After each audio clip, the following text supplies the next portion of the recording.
ширкати софсавдо барои зиёд кардани риш ё барои зиёд кардани мӯи сар ё барои дарди меъда ё барои кам кардани вазни худ инчунин доруҳои варзишӣ, протеин ва гейнерҳоро ба шумо тавсия медиҳад. Доставка ба ҳама шаҳрҳои Федератсияи Россия дар муддати 3 соат карда мешавад. Рақамҳо дар рӯи экран. Ва инчунин барои ҳамаи дардҳо равғани сиёҳдона аз софсавдо. Баъди 3 сентябр ҳоли муҳоҷирот чӣ мешавад? 10 сол шуд бе документ будем, чикор кунем? Илтимос ҷавоб диҳед. Запрет шида будем ва 5000 штраф кардагӣ буд. Штрафа споридам, аммо чекшам надорам.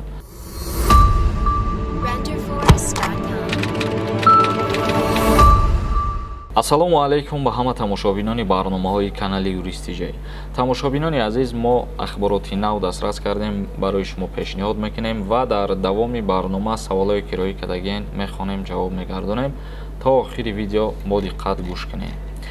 хабари мо оиди ҳамие ки Федератсияи Россия барои муҳоҷирон тариқи IT технология назорат мекунад. мо чанд моҳ пеш як видео кардагӣ будем ва гуфтем ки дар Федератсияи Россия шурӯъ карда аз соли 2022 як қарори нав барои ҳамаи муҳоҷироне ки дар Федератсияи Россия қарор доранд меброяд.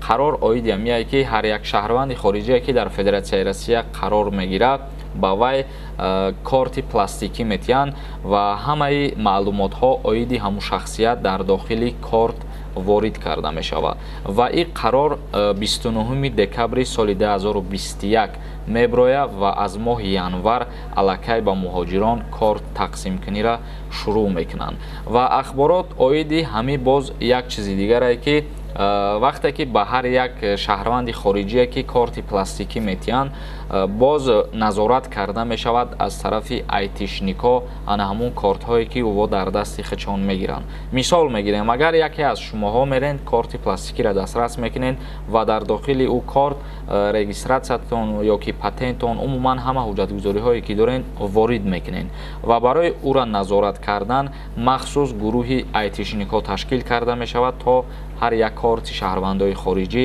назорат карда шавад ки дар ҳақиқат ӯ шаҳрванди хориҷӣ оё патентша пардохт мекуна ё ки намекуна ё ки дар ҳақиқат патент дора ё ки надора.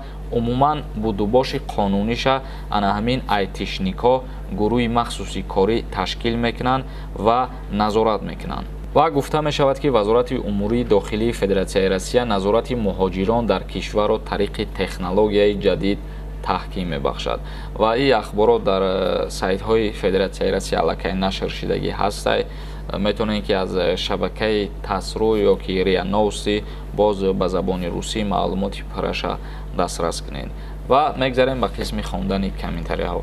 нафароне ки аз дарди сутунмуҳра ва дарди буғунҳо ё бемориҳои занона ва мардона ё бемориҳои ҷигар азият мекашанд, пас ба доктор Анвар муроҷиат намоед. доктор Анвар дар Федератсияи Россия шаҳри Екатеринбург кор ва фаъолият мекунад. табобат бо доруҳои гиёҳӣ арзон ва дастрас мебошад. ба рақамҳои рӯи экран ё ба инстаграми доктор муроҷиат кунед.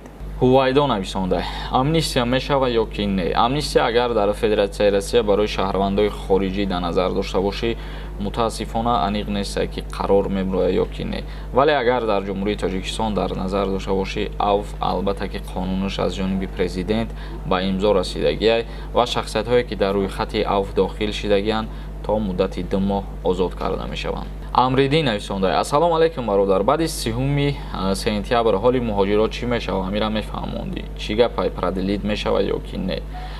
ҳукумати Федератсияи Россия укази президент, яъне президенти Россия таҳти рақами 364 продлит кардагӣ нестай ва охирон бор дирӯз ба ҳамаи шаҳрвандои хориҷӣ огоҳӣ доданд ки то рӯзи 3 сентябр будубоши хичона қонунӣ кунанд ва чандин пешниҳодҳои дигарам дар уҷа қайд карданд. мисол шахсиятҳое ки агар тӯли чандин солҳо дар уҷа кору фаъолият кардагиянд бе ҳуҷҷат, яъне бе патент кор кардагиянд, ӯ шахсиятҳоро як ҷаримаи муайян муқаррар кардагиянд ва даъват кардагиянд ки ба шуъбаҳои маҳаллии зисти хичон муроҷиат кунанд ва ӯ ҷаримаи муайян кардаро пардохт кунанд ва баъдан ҳуҷҷатгузориҳои хичона дуруст кунанд.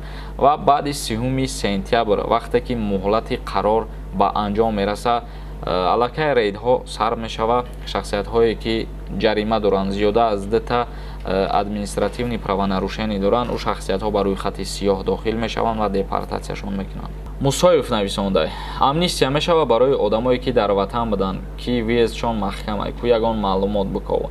не бародари азиз, мутаассифона намешава. аллакай чанд бора ки мо чиза гуфтаистем ки ягон қарор тасдиқ шидагӣ нест. рафиев нависонда: салом алейкум сорбон, ман 10 сол шуд бедокумент будам, чӣ кор кунам? илтимос ҷавоб диҳ.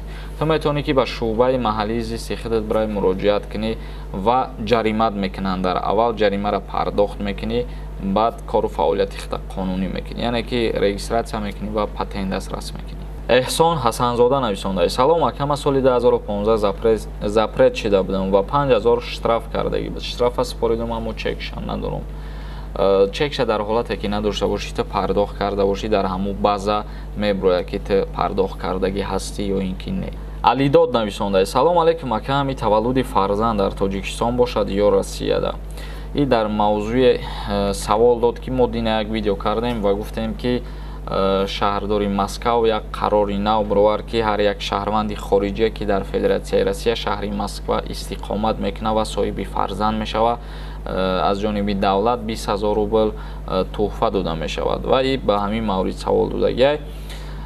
и қарор дар Федератсияи Россия шаҳри Москва айни ҳол ва бисёри нафарҳо бо савол додагиянд ки оё дар дигар шаҳрҳош ҳам ҳаст ё ки не. мутаассифона не бародаро, айни ҳол танҳо дар Москва ва дар оянда мумкин дар тамоми Федератсияи Россия ҳамин қарор дар амал бишава ва ба ҳама шаҳрвандои хориҷие ки соҳиби фарзанд мешаванд кӯмак пилишон бутанд. ва боз як саволи дигар додагиянд бисёри нафарҳо ки оё як бор ҳамин пула метиҳанд ё ки ҳар моҳа метиҳанд?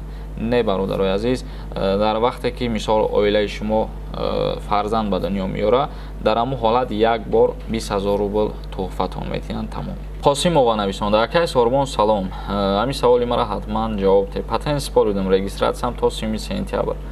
агар патент дертар тайёр шава, ба ҳамин регистратсия получат карда метавонам. патент дар муддати 1 моҳ тайёр мешава ва пас аз ба итмом расидани регистратсия мераи боз дар ҳол 3 моҳа аз сари нав регистратсия мекунӣ, патента баъди 1 моҳ дастрас мекунӣ. тамошобинони азиз, барномамона ҷамъбаст мекунем ба ҳамин ва агар ягон саволи дигар бошад дар комментария саволотона бинависонед. то барномаҳои дигар, худованд ҳамаи мо шуморо нигаҳбон бошад.